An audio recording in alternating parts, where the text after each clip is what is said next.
হয়েছে? আমার ভাই কি কম জেদি নাকি? জেদ না থাকলে তোর হাজবেন্ডের মতো সারা জীবনের ম্যানেজারই করে বেড়াইতে হবে। ঠিক থেকে উঠতে ইচ্ছা করে না? কয়টা বাজে? সবটা কারে দেখতেছিলা? মাহফুজা ভাবিকে? প্রতিদিন যখন অফিসে যাও সে তো তখনই বাজার করে বাসায় ফিরে, তখন তো তাকে দেখো, এই দেখে স্বাদ মিটে না? আরে না, এত মানুষ থাকতে হবে মাহফুজা ভাবিলে কেন সবটা দেখবো? একটা কথা বলবা না। কিভাবে যে তুমি অফিস করো, তোমার অফিসের কথা নয় নাই বললাম। অন্য কথা হলে তোমাকে অফিস থেকে বের করে দিত, শুধুমাত্র তোমার বন্ধুর অফিস থেকে। তোমার বন্ধু তোমাকে কিছু বলে না? এখনো চাকরিটা টিকে আছে। ফ্রেশ হবা, ওঠো। পিওরমা, এই পিওরমা। হ্যাঁ কি রে, কি সমস্যা কি? সকাল সকাল এরকম সারের মতো করে চিল্লাইতেছো কেন? তোমাকে না বলছি পিওর মা পিওর মা পিওর মা বলবে না? বলে পানি নাই তো, দারোয়ানকে বলো না একটু পানি ছাড়তে। হ্যালো জগলু, পানি নাই, মোটর ছাড়তে হবে। মোটরটা ছাড়েন তো তাড়াতাড়ি। আপনি বাইরে, আচ্ছা আসেন, তাড়াতাড়ি আসেন।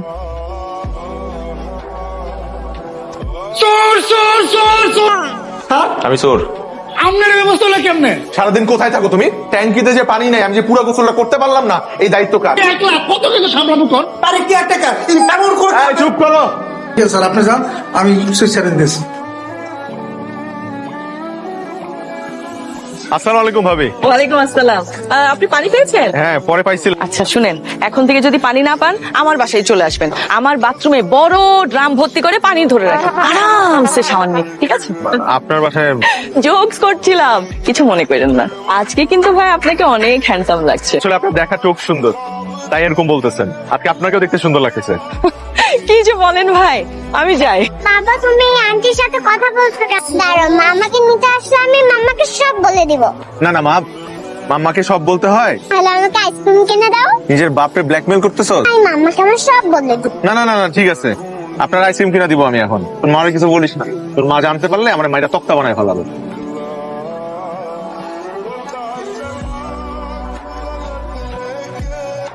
আসবো। আয় না। রহমান ব্রাদার্স থেকে আমাদের আর মাল নেওয়া ঠিক হবে না। ওদের কথার কাজে কোনো মিলই নাই। তাহলে বন্ধ করে দে, আমারে জিজ্ঞেস করতেছিস কেন? তুই অফিসের মালিক, তুই ছাড়া কিভাবে কি? বড় বড় ডিসিশন মেকিং করার রাইট এবং পাওয়ার তোর আছে। আচ্ছা শোন, মালয়েশিয়া ট্যুরটা সেট করে ফেল। খালামা খালু সহ। আর নাদিয়া কল দিছে। এই শোনো না, আসার সময় একটু কচুরমুখী নিয়ে এসো তো। মা না কচুরমুখী খাইতে চাইছিল। আচ্ছা ঠিক আছে, নিয়ে আসবো। এই শোনো না, আরেকটা কথা, দেখো তো ইলিশ মাছ পাওয়া যায় কিনা। মানে তোমার কাছে টাকা কি আছে? ইলিশের যে দাম। অসুবিধা নেই, আনবো। আচ্ছা শোনো, কি করো? আমি আমি ভ্যারেন্ডা ভাজি, আপনি রাখেন আপনার ফাঁকি বাতি দিয়ে মন দিয়ে অফিসে কাজ করো। সামিউল ভাই ছিল বলে চাকরিটা পাইছো। চাকরি গেলে কিন্তু সহজে চাকরি পাবা না, বুঝছো? এই যে তুই এত বড় একটা কোম্পানির মালিক, কিন্তু বাসায় বলিস তুই একটা কর্মচারী। এত টাকার মালিক তুই, তারপর লাইফটা মিডল ক্লাস মানুষদের মতন। তুই জানিস আমার প্রতিটা সকাল শুরু হয় নাদিয়ার সাথে খুনসুটি দিয়ে। আমি যে খুব ঘুম কাতুরে লোক তা কিন্তু না, আমি ইচ্ছা করে দেরি করে ঘুম থেকে উঠি। এটা কি সবার ভাগ্যে জোটে? জোটে। এই যে আমাকে ফোন দিয়ে বললো কচুর মুখে নিয়ে আসতে। আবার ইলিশ আনার কথা বলার সময় একটু চিন্তা করছে যে ওর হাজবেন্ড ইলিশ কেনার সামর্থ্য রাখে কিনা। এই দরটা থাকবে না যখন ও জানতে পারবে যে আমি অনেক টাকার মালিক। বিদ্যুৎ বিল দিতে দেরি হলে আমাকে পিচ্ছি বাচ্চার মতো ঝাড়ি দেয়। আমার বাবা যখন জানবে যে আমার টাকার অভাব নাই, তখন কি এই মায়া ভরা বকাঝকা আর করবে আমাকে? আমার ওয়াইফ যখন জানতে পারবে যে আমার অনেক টাকা, তখন কি সে আর রান্না করার জন্য রান্নাঘরে যাবে? এগুলো কিচ্ছু থাকবে না যখন তারা জানতে পারবে যে আমি অনেক টাকার মালিক। শুধু এই সত্যটা গোপন করছি, এই তো। তোর ভাবনাগুলো ফেলবার মতো না। ঠিক আছে, আমি আমার কাজ করি, তুই থাক।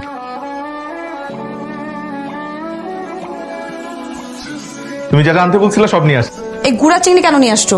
রাতে কম দামে পাইছি তাই নিয়ে আসছি। জানো না বাসায় কোনো কাজে মেয়ে নাই, 3 দিন ধরে বউ আসতেছে না। শুধু ইলিশ মাছ রান্না হবে তাই ভাবলাম যে সাথে যদি একটু লাউ চিংড়ি হয় না, দেখতে কিন্তু খুব ভালো লাগবে। লাউ চিংড়ি একটু জমাই খেতে পারবো। ঠিক আছে, তুমি জমাই খাও। তুমি একটা কাজ করো, তুমি এই চিংড়িগুলো আমাকে কেটে দাও, আমি তোমাকে রান্না করে দিতেছি। তুমি কি ভাবছো আমি চিংড়ি মাছ খেতে পারি না? আমি সব পারি। কি হলো? শি, তো রক্ত বের হয়ে গেছে। তোমার করতে হবে না, আমি করতেছি। ছাড়ো।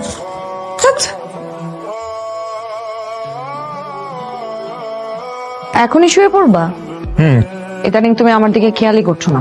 খেয়াল করি না মানে? আমি তো সারাক্ষণ তোমার দিকেই তাকাই থাকি। আমি যে ইদানিং ডায়েট করতেছি, শুকানোর চেষ্টা করতেছি, একবার নোটিস করছো এটা? এই বয়সে কার জন্য শুকাইতেছো? মাহফুজা ভাবির হাজবেন্ডের জন্য। যত সব, তোমার সাথে ভালোভাবে কথা বলে উচিত। Sorry please. তুমি এখন আর ঢং করতে হবে না। I love you. I love you. তোমার মনে আছে আমরা একবার ভার্সিটি থেকে কক্সবাজার গিয়েছিলাম, তুমি আর আমি সারা রাত সমুদ্রের পাড়ে বসে কাটিয়ে দিয়েছিলাম। খুব মনে আছে। আমার মাঝে মাঝে কি মনে হয় জানো, তোমাকে নিয়ে সমুদ্রের পাড়ে বসে সারাটা রাত কাটিয়ে দিই। চলো যাই। ওই কক্সবাজার? না বাবা, তোমার অফিস থেকে এবার কোনো ট্রিপ দিচ্ছে না? এই বছর তোমাকে দিচ্ছে না, তুমি বেস্ট এমপ্লয়ি হতে পারোনি তাই। আচ্ছা, আমি দরকার হলে সামিউল ভাইকে বলি, আমি বললে তো সে নিশ্চয় আমাকে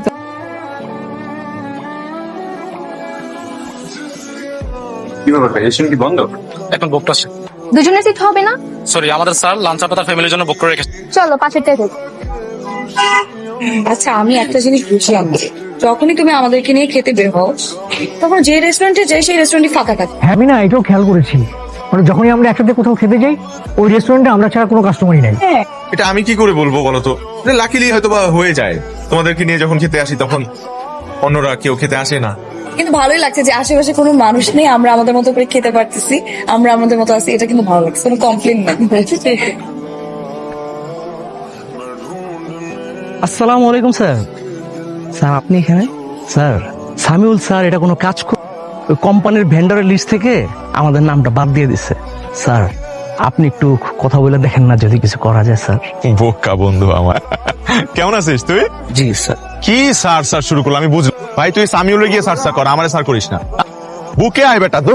হাবিব সাহেব, বন্ধু বলে জড়াই ধরছি, কমন সেন্সটা কাজে লাগাবেন। উনি হচ্ছে হাবিব, না উনি হচ্ছে আমার ছোটবেলার ভাই আসসালামু আলাইকুম। ওয়ালাইকুম আসসালাম। বাবা মার সাথে পরিচয় করাই দিই আয়। না স্যার, বন্ধু আজকে না। হ্যাঁ। ভাবি আসি, আসসালামু আলাইকুম। সত্যি করে বলো তো ঘটনাটা কি? এই যে উনি এসে তোমাকে স্যার স্যার বলছে, আবার বলছে সামিউল ভাই নাকি তাকে বাদ দিয়ে দিয়েছে, তোমাকে আবার রিকোয়েস্ট করে। ওর কোম্পানির সাথে আমাদের কোম্পানির একটা ডিলিং ছিল বুঝছো, ওরা আমাদেরকে র ম্যাটেরিয়াল সাপ্লাই করতো, কিন্তু লাস্ট কয়েক মাস ওদের ম্যাটেরিয়ালস এর মধ্যে একটু ডিফেক্ট পাওয়া গেছে, তাই রাগ করে অভিমান করে সামিউল ওদের সাথে সব কন্ট্রাক্ট বাদ দিয়ে দিচ্ছে আর কিছু, তাই না? ছোটবেলার বন্ধু, খারাপ ব্যবহার তো করতে। এই লোকটা তোমার বন্ধু? হ্যাঁ। আমি কি চোখের মাথা খেয়ে ফেলেছি? এই লোকটা তোমার থেকে না হলো 20 বছরের বড়। বন্ধুত্বে কোনো বয়স আছে নাকি? 20, 25, 30 বছরের পার্থক্যে গেছে। গ্রামে তো থাকো নাই, যাও যাও না, বুঝবা কি করে? চলো না ওদের সাথে জয়েন করি, আসো।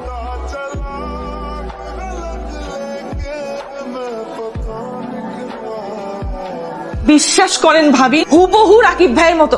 রাকিব ভাইয়ের মতো কি, ওটাই রাকিব ভাই বলতেছেন ভাবি? মানে একটা সুন্দরী রমণী এসে আমার হাজবেন্ডকে রাস্তায় দাঁড়িয়ে কোটটাই পরাই দিয়ে নিয়ে চলে গেল, মানে এত সহজ? কোন বড় লোকের মেয়ে আপনার জামাইয়ের মাথা খাচ্ছে ভাবি, আমি একদম শিওর। আপনার না রাতের ঘুমটা একটু কম হয়েছে ভাবি, এই জন্য উল্টাপাল্টা কথা বলতেছে। ঠিক আছে ভাবি, আমার কথা বিশ্বাস করলেন না তো? সত্য সব সময় তিতা লাগে। কি করতেছো তুমি? কি করব? সাইলেন্ট করতেছি তোমার ফোন। তোমাকে না বলছি রাতে বেলা ফোন সাইলেন্ট করে রাখবা, ধরো। তুমি ফোনের মধ্যে পাসওয়ার্ড দিয়ে রাখছো কেন? পাসওয়ার্ড কি? Nadia I love you. হইছে, এখন আর আই লাভ ইউ বলতে হবে না। পাসওয়ার্ড কি সেটা বলো। নাদিয়া আই লাভ ইউ, এটাই পাসওয়ার্ড। আমার ঢং আর শেষ হয় না। তুমি কি সবসময় অফিসে রিক্সা করে যাও না? হ্যাঁ, কেন? মাঝে মধ্যে দেরি হয়ে গেলে তখন অফিসের গাড়িতে যাই। কোনো বড় জিপে করে যাও? বড় জিপ কই পাবো? ওই অফিসের একটা মাইক্রো নন এসি স্টাফদের আনানোর জন্য। মাঝে মধ্যে বেশি দেরি হয়ে গেলে ওটার ফোন দেই, রাস্তা দিয়ে উঠে যাই। সুন্দরী মেয়েরাও আসে না? সুন্দরী মেয়ে কই পাবো? আগেই বুঝছিলাম মাহফুজা ভাবের মাথায় গন্ডগোল আছে। কার মাথায় গন্ডগোল? উনি বাসায় আসছিল, এসে উল্টাপাল্টা কথা, কোন মেয়ের গাড়িতে করে, কোন দামি গাড়িতে করে কোথায় নাকি গেছো, সে দেখছে কি উল্টাপাল্টা কথা বলা শুরু করছে। ফালতু মহিলা। হ্যালো, আসসালামু আলাইকুম স্যার। ওয়ালাইকুম সালাম। জেরিন, আজকে আমাকে নিতে আসতে হবে না, আমি আমার মতো চলে আসতেছি, আপনারা আপনাদের মতো চলে যান। ওকে স্যার, ওকে। আর রিক্সা ওদিকে চলেন। হ্যালো ভাবি, আজকে আমার সব সন্দেহ দূর হয়ে গেছে ভাবি। কি হয়েছে ভাবি? তাড়াতাড়ি আসেন, আপনার সাথে আমার অনেক কথা আছে। ভাবি পিওর তো একটু জ্বর, ওরে নিয়ে ডক্টরের কাছে গেছিলাম, আবার এখান থেকে বার্থডে পার্টিতে যেতে হবে। কি বলবেন বলেন না, ফোনেই বলেন, অসুবিধা নাই তো। ভাবি গো, আমি শিওর ভাবি আপনার সংসার ভাঙছে। আর মেয়েটাকে মনে হয় ফোন করে মানা করে দিছে। মেয়েটার আজকে আসার কথা ছিল, অফিসে গিয়ে দেখেন নিশ্চয়ই রাকিব ভাই আজকে কোথাও ফোসনি নষ্টি করতে গেছে। ভাবি যেদিন কোনো অঘটন ঘটবে এই মাহফুজার কথাই মনে পড়বে ভাবি। আমি মিস্টার রাকিবের সাথে দেখা করতে আসছি। ভাবি আপনি ভাই আসসালামু আলাইকুম। কি মনে করে? এই আসলাম আর কি রাকিবের সাথে দেখা করতে। এখানে না? আচ্ছা ঠিক আছে, ঠিক আছে, থ্যাংক ইউ। আমি ডেকে। হ্যাঁ অবশ্যই। বাবার অফিস কত বড়, কত সুন্দর। হ্যাঁ কি ঠিক আছে? আপনি সবসময় বলেন ঠিক আছে। ভূত দেখছিস নাকি? আরে তার থেকেও সিরিয়াস, ভাবি আসছে। কার ভাবি? তোর ভাবি। ও আরে আমার ভাবি। নাদিয়া, নাদিয়া অফিস আসছে? আমাকে তো বলে নাই।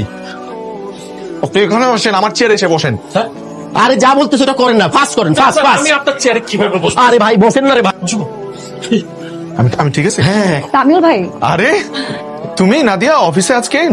সামিউল ভাইয়ের অফিস তো কখনো দেখা হয় নাই। তুমি কি বলতে চাচ্ছ এটা শুধু সামিউল ভাইয়ের অফিস? এটা কি আমার অফিস না? কি করতেছো তুমি? আরে তুমি এই গাড়ি তুলতেছো কেন? হুট করে চলে আসছো না অফিসে? আমি না খুশির চোট সামিউলের গাড়ি না? জি স্যার। সামিউলের গাড়িতে উড়ে যাচ্ছিলাম। সামিউল স্যার বলছে ম্যাডাম নিয়ে গেটে যেতে স্যার। সামিউল ভাই দ্বারা এটা হ্যাঁ আসো আসো, চলো আমোধ। আসো আসো আসো, সবাই চলে আসে, তোমরাই শুধু লেট করে ফেললা। বলতেছে সবকিছু। এই তো ভাইয়া, সকালে যে কেকটা আনা হয়েছিল সেটার বছর পর লোক দিয়ে আরো একটা কেক আনিয়েছি। ছেলেটা যা জিদ্দি হয়েছে না। দেখতে হবে না কার মতো হয়েছে। আমার ভাই কি কম জেদি নাকি? শোন, তোকে একটা কথা বলি, পুরুষ মানুষের জেদ থাকার জেদ না থাকলে তোর হাজবেন্ডের মতো সারা জীবন ওনার ম্যানেজারই করে বেড়াইতে হবে। গিফটটা দাও মা, জুনায়েদকে গিফটটা দাও। না বাবা, চলো কাটতে হবে, চলো।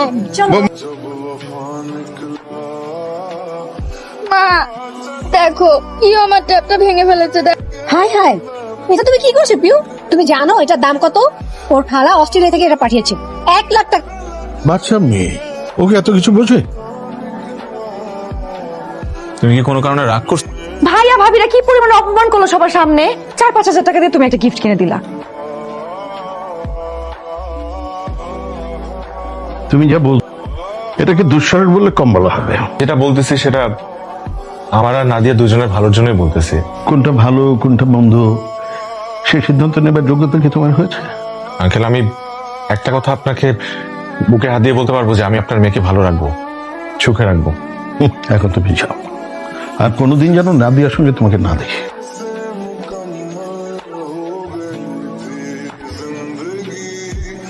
হ্যাঁ বলো। বাবা আমাকে ফোন দিছিল, তুমি নাকি নতুন একটা ট্যাব কিনে জোনাইদের জন্য পাঠিয়েছো। পাঠিয়েছি তো। কেন, কি হয়েছে? কি হয়েছে মানে? তুমি টাকা কোথায় পাইছো ট্যাব কেনার? আরে টাকা সামিউল দিছে, খারাপ লাগছে তাই ও আমাকে টাকা দিছে, আর আমি টাকা দেখে ট্যাব কিনে পাঠিয়ে দিছি। এটা সামিউল ভাইয়েরই কাজ হবে। তোমার বন্ধু ভাগ্য দেখলে যে কারো হিংসা হয়। সংবাদ? হ্যাঁ, ভাইয়া তো মহা বিপদে পড়ছে। ও যে চায়না থেকে কি নাকি ইম্পোর্ট করতে চাইছিল, এর জন্য তো বাড়ি মর্গে। তারপর তো সব প্রোডাক্ট এই কাস্টমসে নাকি আটকায় রাখছে, কন্টেনার নাকি কিচ্ছু বের করতে পারতেছে না। কি হয়েছে পিউ? খারাপ লাগতেছে? পিউ, হ্যালো। আপনাদের বাচ্চার হার্টে একটা ছিদ্র আছে। হার্টে ছিদ্র মানে? বাচ্চা যখন ছোট থাকে তখন ইনফেক্টেড পাওয়া যায় না, বড় হয়ে যখন একটু লাফালাফি করে দৌড়দৌড় করে তোমরা করে ঘাবড়াবেন না, আমাদের এখানে চিকিৎসার ব্যবস্থা ওর ওপেন হার্ট সার্জারি করবো।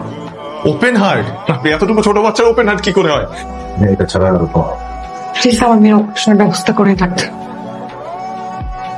টাকাটা কিভাবে জোগাড় করবা তাই তো? ভাইয়ের কাছ থেকে তো চাইতে পারবো না। ভাইয়া তো নিজেই ডুবে বসে আছে ব্যবসা নিয়ে। আসি তো এক সামিউল ভাই, তার কাছে চাইতে হবে, তার কাছে চাইতে হবে। না, আমি তুমি কি চাইতে পারবে না তাই তো? লজ্জা লাগবে তোমার কাছে চাইতে, তাই না? এখন ওর মেয়ের অপারেশন তুমি চাইতে পারবা না।